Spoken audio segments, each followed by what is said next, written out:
All right, it's happened. The balls have been drawn, the groups are starting to take shape, and we're finally getting a clear picture of the 2026 World Cup.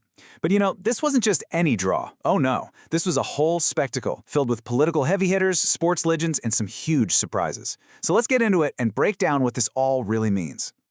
You want to talk about scale? Well, FIFA President Gianni Infantino really put it into perspective. He said, and I quote, "This is like 104 Super Bowls in 1 month." Just think about that for a second. And he's not just talking about how many people are watching, he's talking about the massive expansion to 48 teams, 104 matches.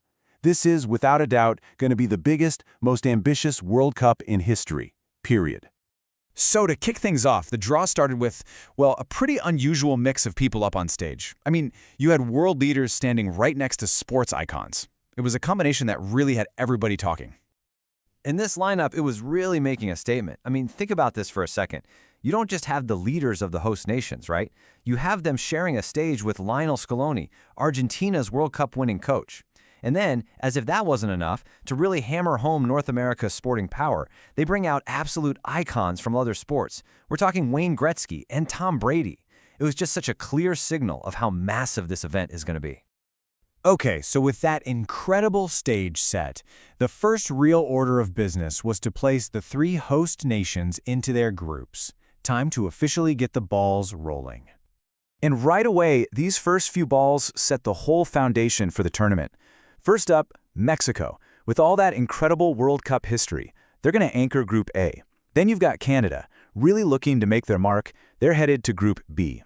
And the United States, they land in Group D. So, boom, just like that, the hosts are placed, and the rest of this giant puzzle can finally start coming together. All right, next up, this is the moment everyone was waiting for. Time to draw the Titans, the absolute giants of world football. And you could literally feel the energy in the room shift as these heavyweights got pulled into the mix. And the very first Titan drawn from that pot was a name that's basically synonymous with the World Cup itself, Brazil. I mean, the reaction in the room said it all. Suddenly, the 5-time champs are on the board, and they instantly become the team everyone wants to watch and the team everyone wants to avoid. I mean, their legacy is it's unmatched, right? It's not just that they're record 5-time champions. Get this, they are the only team to have played in every single World Cup, ever. They're not just participants, they're basically a fundamental part of the tournament's DNA. Okay, who's next? The next heavyweight pulled from the pot was another European powerhouse, a team known for just relentless efficiency and an incredible tournament record, Germany. If you think of Brazil as football royalty, then Germany is like a relentless, perfectly engineered machine. Yeah, they've got one less title than Brazil, but get this, they've reached the final a record 8 times. That consistency is just staggering. It means no matter what their form is like coming in, you can never, ever count them out. And of course, we couldn't forget about the last 2 champions, right? Both of them got drawn. On one hand, you have Argentina, the defending champs, who were also the very first South American team to book their spot. And on the other, you've got France, a team that's been in an unbelievable 4 of the last 7 World Cup finals, winning 2 of them. We're talking about 2 absolute titans with some very, very recent history at the top.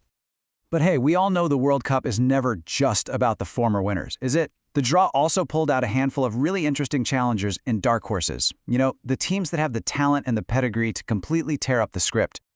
I mean, just take a look at some of these European challengers. You've got the Netherlands, who have been runners-up 3 times. They're kind of the eternal almost team. Then there's Belgium, who produced that incredible golden generation of talent. And what about Croatia, a country of just 4 million people, and they were finalists in 2018 and came in 3rd in 2022.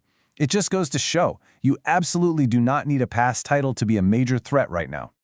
And speaking of pedigree, you can never, ever discount the weight of history. Let's talk about Uruguay for a second.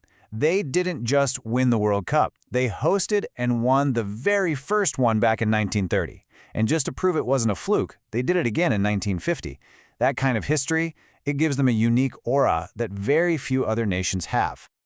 And then you have the more recent history makers. I mean, who could forget Morocco's incredible run to the semifinals in 2022? It absolutely captivated the entire world. So when their name was drawn, those cheers, they weren't just for some dark horse. They were for a team that has already proven they can go toe-to-toe with anyone and win. Okay, let's move on to what, for me personally, is one of the most exciting parts of any World Cup draw.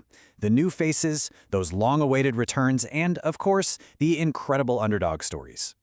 So this draw welcomed a few debutants to the party. And what that means, if you're not familiar, is a country that's playing in the World Cup for the very first time in its history. For nations like Jordan and Uzbekistan, this isn't just a soccer tournament. This is everything. It's the culmination of a national dream. And then you have the really emotional returns. Man, the roar when Scotland was announced, they are back after 28 long years. Norway's making its first appearance since 1998, and get this, Haiti is returning after 52 years. 52! These are the kinds of stories that just make this tournament so special. But maybe the most remarkable qualification story of them all can be boiled down to just a single number, 3.